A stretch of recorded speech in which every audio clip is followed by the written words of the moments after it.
Nomor NIK ini nggak akan bisa berubah, akan dibawa terus oleh kalian, kecuali nomor kartu keluarga. Kartu keluarga itu nempel di kepala keluarga. Contoh, misalnya kalau di kepala keluarga ada ayah kan, ayah, ibu, terus anaknya, biasanya gitu kan. Nah, si ayah ini pindah kerjanya, tapi ayahnya doang. Nomor kakaknya masih dibawa sama ayahnya, karena dia berstatus kepala keluarga di kartu keluarga tersebut. Pindahlah si ibunya menjadi status kepala keluarga, karena ayahnya pindah. Nah, si ibu ini pasti akan punya nomor kakak baru. Ya? Datang lagi, balik lagi si ayahnya. Balik lagi ke alamat itu, bersatu lagi dengan keluarganya. Ini akan, si ibu akan hilang nomor kakaknya. Jadi kalau yang poligami, nggak akan mungkin dapat dua data. Saya bicara data ya, tidak bicara physically. Contoh, kakak namanya siapa? Dia punya KTP 2. Fisik KTP orang mana? Tangerang. Di Bandung punya KTP Bandung. Karena prosesnya gini, dari Tangerang pindah ke Bandung, itu KTP-nya harusnya ditarik, diganti sama KTP Bandung. Nah, dia ngaku-ngaku hilang Pak, saya kecopetan belum. Oke, ada surat hilang sebenarnya. Saya tanya KTP Bandung, dia dapat 2 kan KTP-nya, tapi database cuma 1. Ketika masukin nomor nih, saya sama ibu udah di Bandung. Jadi jangan sekarang KTP nanti pembalakan tuh hari ini. Kerugiannya lembaga yang tidak bekerja sama dengan Dirjen Dukcapil itu yang dia rugi. Dia akan menginput nih yang ada di fisik itu, tapi tidak nge-get ke database. Iya, dia mau fisiknya diinput di Bandung atau di Tangerang, karena dia melampirkannya yang Tangerang kan? Yang ini buat Tangerang aja. Yang Bandung buat Bandung. Dia pasti inputnya yang Tangerang, karena dia tidak nge-get, dia input ulang ke database. Karena setelah nanti ada tagihan, dia pasti menjadinya ke yang Tangerang. Itulah kerugian. Makanya kalian kalau misalnya nanti lulus bekerja kerja, itu coba diingatkan si lembaganya atau instansinya untuk bekerja gimana di Dukcapil. Sekarang aja berubah. Kalian ketika daftar mungkin KTP-nya yang awal, terus pindah, Unpad akan tahu. Oh, dulu kamu Tangerang. Sekarang ada, mohon maaf, ada misalnya pengumuman, oh sekarang awalnya udah di Bandung, ini alamat yang di Bandung. Nah, ini kan kejar semua, ya. Nah, ini kita ada 30 kecamatan, 151 kelurahan, beserta di Kota Bandung, jumlah kepala keluarga 832.935 kepala keluarga. Dan itu tadi yang berstatus kepala keluarga ya. Bukan berarti kepala keluarga itu harus laki-laki. Anda pun bisa menjadi kepala keluarga kalau di kartu keluarganya sendiri. Bisa? Bisa. Satu rumah 7 kakak atau 7 kartu keluarga bisa? Bisa. Gak ada aturan dibatasi bahwa satu rumah itu harus 1 kakak, gak ada. Ya, tapi harus ada apa namanya itu, ada lagi syarat bahwa yang punya rumah tidak keberatan untuk dijadikan alamat penduduk yang baru. Nah, paham sampai sini? Oke.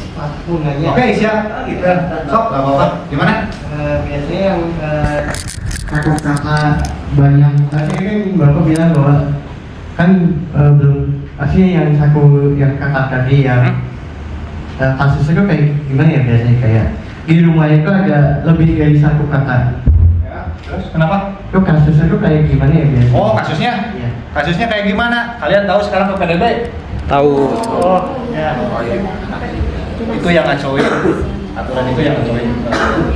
Ya, data kependudukan. PCB ada di sini? Oh, alah. Isduk salah? Enggak. Wajib kita memproses setelah dokumen itu ada. Saya tidak uji materi. Kita nggak uji materi. Contoh misalnya siapa melaporkan angka kematian keluarga, mohon maaf ya. Apakah saya datang tahlilannya? Apakah saya datang, petugas kita datang untuk menguburkan? Kagak. Dia memberikan syarat tadi yang saya sebutkan, angka kematian, KTP, KK, bla bla bla. Ya udah kita proses. Nggak ada uji materi. Contoh yang kemarin siapa? Abdel Poli, ada yang tahu? Mana? Mana? Jadi ganti kan belum ada. Bisa? Bisa. Kalian mau ganti jenis kelamin, alamat, itu elemen data ya sebutnya ya. Itu bisa. Tapi nomor NIK tidak bisa berubah. Kenapa, Pak? Pertama, NIK itu dikeluarkan oleh by system, bukan kita yang bikin. Kalau saya yang bikin, maka TV saya pasti nomor NIK-nya nomor NIK cantik, ya kan? Wah, 327 gitu. Itu sistem, ada rumusannya. Misalnya dari tanggal lahir plus jenis kelamin perempuan kalau ditambah 40. Terus ada kode wilayah, kode kecamatan, segala macam, belakangnya. Ketika di pertengahan perjalanan yang tadi memaksa ganti jenis kelaminnya, ada putusan pengadilannya, ya digantilah sama kita.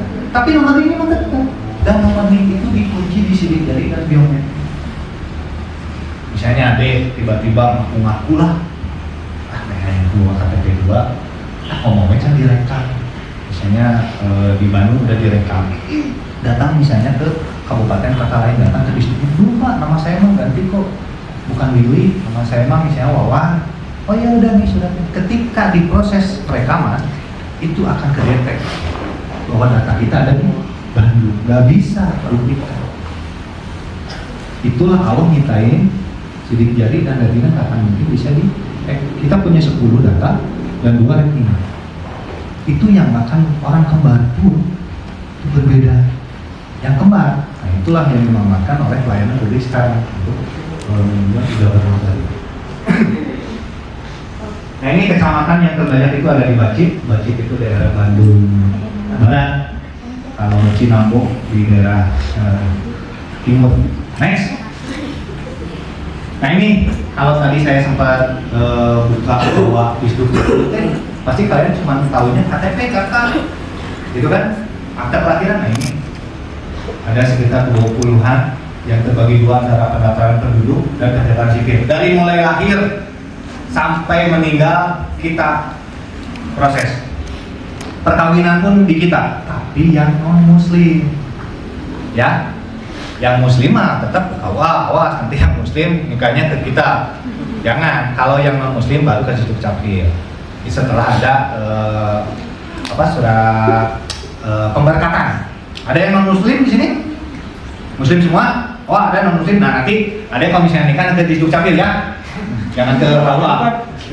Oh bukan ya lo. Oh tadi saya sampai yang non muslim. Nah ini, jadi dimulai lahir sampai mati kita proses. Tadi perubahan elemen data, terus perpindahan penduduk, NIK bermasalah. Nah ini NIK bermasalah itu ya itu tadi yang ngaku-ngaku ngaku-ngaku belum direkam, terus nggak terdeteksi sama lembaga lainnya, itu datang dari Dukcapil. Kita cek retina, ternyata datanya ada di kabupaten kota lain. Kang Willy kalau nikah siri itu gimana? Nah, Pak, banyak di sini yang namanya nikah siri. Gimana Pak? Makanya nanti perempuan jangan mau ketipu sama cowok ya. Nikah siri itu nikah baru tingkat agama, belum ke negara. Kalau kalian tahu sekarang di kartu keluarga itu ada yang namanya kawin tercatat dan belum tercatat.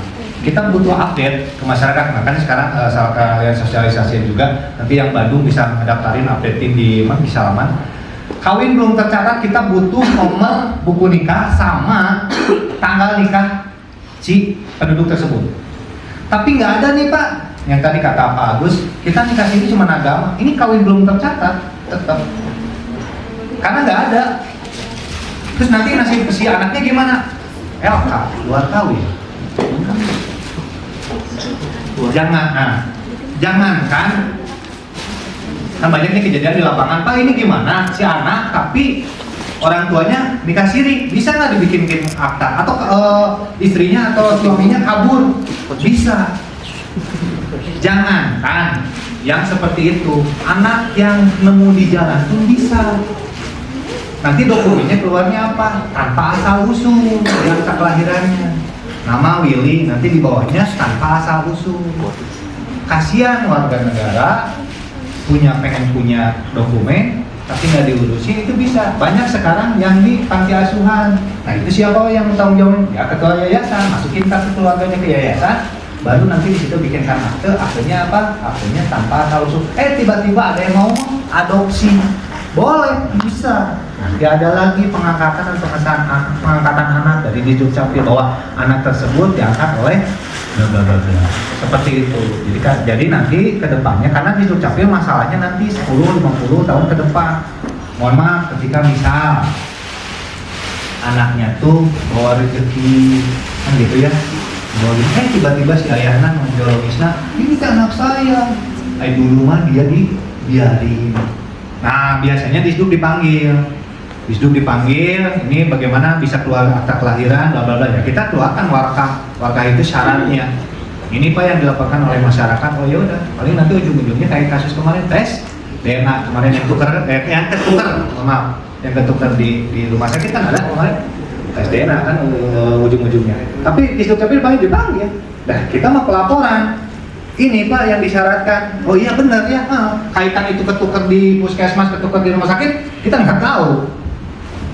Ya. Nah ini next, Kang Bella. Nah ini kita untuk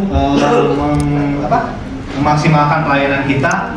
Kita punya 8 unit mapping sebelah kanan dan 2 unit mobil juga. Nah ini yang 2 unit ini khusus untuk difabel dan orang sakit keras atau ODGJ segala macam, kita jemput bola karena perekaman untuk ODGJ itu tantangannya lebih berat.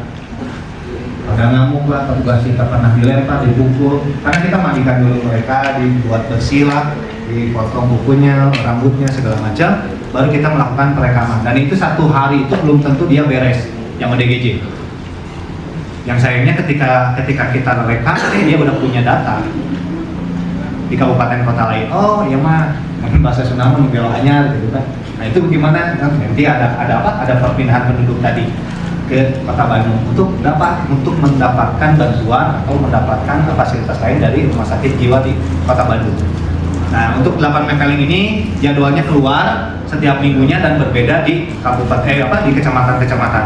Kadang event-event pun kita hadir. Kayak kemarin yang event besar di provinsi Java Festival kita hadir. Nanti juga ada event lagi di dinas sosial, ada hari disabilitas sedunia, kita hadir juga di Rancacili. Nah ini kita standby teman-teman kita untuk memberikan pelayanan administrasi kependudukan. Next. Nah ini sebaran layanan offline. Jadi tadi ada yang offline juga dan mapping, yaitu pelayanannya perekaman KTPL, akta kelahiran, akta kematian, dan KIA. KIA ini kartu identitas anak. Untuk adik-adiknya, untuk saudaranya yang di bawah 17 tahun itu bisa buat KIA. KIA ini dibuat buat apa Pak? Pertama, ketika misalnya benefitnya kita punya data si anak-anak kota Bandung, dia ketika datang ke pelayanan publik lainnya, ketika ditanya data anaknya itu sudah bisa dikeluarkan kartu itu. Yang kedua, benefit untuk si anaknya, dia dapat diskon di beberapa tenan-tenan di kota Bandung. Contoh misalnya di TSM, ketika dia beli tiket dia dapat diskon. Di Gramedia, beberapa juga makanan di kota Bandung kita udah kerjasama itu dapat diskon ketika menunjukkan KIA. Terus ada, nah ini semua pelayanan publik di kita di kota Bandung memang sedikit terlambat, tapi sebelum ada GPP atau Gerai Pelayanan Publik Sumarekon dan MPP di Jalan Cianjur di Mall Pelayanan Publik, kita sudah buka sipil, kita sudah kolaborasi dengan mall. Makanya ada gelis RCL sebelah bagian bawah. Nah kita tuh nyempil di pertokoan karena dulu belum ada fasilitas untuk satu mall pelayanan publik. Kita nyempil di situ. Dan itu sangat murah, biayanya cuma kebersihan sama listrik, nggak ada lagi biaya sewa ruko. Dan itu kita buka Sabtu Minggu juga. Jadi teman-teman di sini yang khusus Kota Bandung ketika ada belum perekaman itu bisa ke Gelis tadi, Gelis RCL, Festival Citylink, dan Metro Indah Mall, BTC dan DPRD. Untuk jadwal weekend service bisa nanti follow IG kita, ya. Di follow di IG-nya nanti ada jadwal segala macam informasi ada di situ. Di sini yang di kantor dinas ini ada tertiban kedua kali yang memang aktanya hilang. Yang dulu aktanya mungkin yang angkatan kalian aktanya masih belangko bukan? Masih belangko ya, yang ada logo Garuda segala macam yang di itu warna biru kalau nggak salah ya, hijau ya. Nah untuk tahun 2000 kelahiran tahun 2009 kayaknya 19-an ke sini ini udah HBS. Jadi jangan aneh kalau misalnya administrasi kependudukan sekarang spesifikasinya berubah. Kartu keluarga itu HBS. bisa ngeprint sendiri di rumah. Yang kedua akta kelahiran juga. Yang beda itu masih kartu KIA sama KTP. Itu speknya masih belangko itu. Tapi yang lainnya itu HBS. Jadi nggak akan ada lagi istilah akta hilang atau rusak. Karena ada di email kepala keluarga. Ya, ada butuh tinggal print. Ada butuh tinggal print. Jadi untuk memaksimalkan atau memberikan pelayanan lebih ke masyarakat. Jadi masyarakat nggak perlu lagi datang ke Dukcapil atau ke kecamatan, print lagi aja pakai HBS 480 gram. Tanda tangan aja kepala keluarga baru. Di situ ada QR di bawahnya. Coba nanti QR sama kalian. Itu akan keluar aktif atau tidak aktif. Kalau tidak aktif berarti ada lagi perubahan elemen data atau perubahan yang diajukan lagi oleh si masyarakat tersebut. Karena QR-nya akan berubah lagi terus. Dipastikan itu kalau aktif ya udah berarti nggak ada perubahan lagi si QR-nya. Karena berubah karakter kayak spasi putih itu akan keluar lagi QR yang baru. Jadi bukan palsu. Pastikan ini berarti ada lagi satu keluarga yang baru yang diajukan oleh saya atau keluarga saya yang lainnya. Ya. Oke, di kecamatan kita ada jenis layanan juga pencetakan KTPL, perekaman KTP, permohonan kartu keluarga, pindah datang dari luar kota Bandung ke kota Bandung yang tadi saya sebutkan, nggak perlu lagi ke Dinas Dukcapil, pindah di dalam kota antar kelurahan atau antar kecamatan. Next. Nah ini layanan tadi offline, ini yang online-nya. Nah khusus untuk yang kota Bandung tadi yang saya tanya dari awal, silakan download aplikasi yang namanya Salaman. Saya dalam genggaman di sini ada beberapa layanan juga. Tapi mohon maaf kekurangannya belum berbasis iOS, masih Android. Ya. Nah, jadi nanti kalau misalnya sekarang adik, kok saya masih lulusan SD, kita ke keluarga, mohon diupdate. Karena data kita akan dipakai oleh pembangunan Kota Bandung. Nanti Kota Bandung ketika membangun suatu gedung sekolah ini akan lihat dulu di kita. Oh di kecamatan A itu banyaknya lulusan SD, berarti ngebangunnya SMP. Tapi kalian itu sebenarnya udah lulus SMA, berarti butuhnya apa? Universitas misalnya atau apa? Atau misalnya yang SMP lah. Berarti kan harus ngebangun SMA, begitu. Jadi mohon untuk diupdate. Nah, dengan aplikasi ini setelah nanti kalian mengupdate, ini akan ada email ke yang didaftarkan. Nah, di situ tinggal cetak kartu keluarganya yang baru. Gak perlu datang lagi ke dishub, tinggal di upload yang aslinya. Gak perlu lagi di fotokopi misalnya. Butuh surat nikah si mama, gak perlu lagi yang si mamanya yang aslinya foto. Ya, berarti sampai sini. Oke. Saya akan sedikit keluar dari tema ini. Contoh misalnya gini, kalian kehilangan ijazah SMP lah misalnya, ijazah SMP. Namanya tadi Pak Dek? Namanya siapa Dek? Orang SMA lulus sama? SMK 3, SMK 3 bangkut. Bilang, ada lah pokoknya mau bubar. SMK 3 maaf bisa. Posmeyer di rumahnya kebanjiran atau dimakan raya ijazahnya. Gimana? Dan dia udah dapat mau pergi kemana? Ada yang bisa jawab? Kalau misalkan sekolah di negeri mah terinya sendiri. Betul. Pak, amin. Betul. Jadi lihat dokumen yang dikeluarkan lembaga tersebut. Ya. Misal buku nikahnya hilang kemana? Kalau jangan ada alasan. Ada buku mamahnya udah nggak ada deh. Buku nikah si neneknya udah nggak ada deh. Dan si neneknya juga udah meninggal. Masa mau bikin akta kelahiran dan udah nggak ada? Karena meninggal dikubur di dokumen-dokumennya kan tentunya. Iya kan? Datang ke lembaga yang menimbulkan tadi, yang menerbitkan. Oh, buku nikahnya hilang ya? Kekau. Tanya ke bimbing dulu si nenek. Di mana nikahnya? Ya kan kalau nikah mah ikutnya ke kecamatan perempuan kan, bukan laki-laki. Ya, terus ijazah hilang betul tadi ke dinas pendidikan, sertifikat hilang ke BPM, STNK hilang ke Salsat. Jadi jangan semua di apa hilang, kalau lagi jangan. Terus kita cari di sini nanti butuh kepepet kalian nanti mau ibu kayak juga dia mendingan dari sekarang. Makanya untuk mempermudah pencarian di lembaga lain, scan semua dokumennya dari mulai SD, dari mulai TK sampai terakhir, bantu orang tuanya di rumah. Visit force-nya ya, saya kita kan nggak tahu rencana. Terima kasih buat teman-teman dari UNPAD, dari Universitas Padjadjaran, Fakultas Ilmu Sosial dan Ilmu Politik. Pada hari ini kita sudah bisa berkolaborasi dalam hal sosialisasi administrasi kependudukan.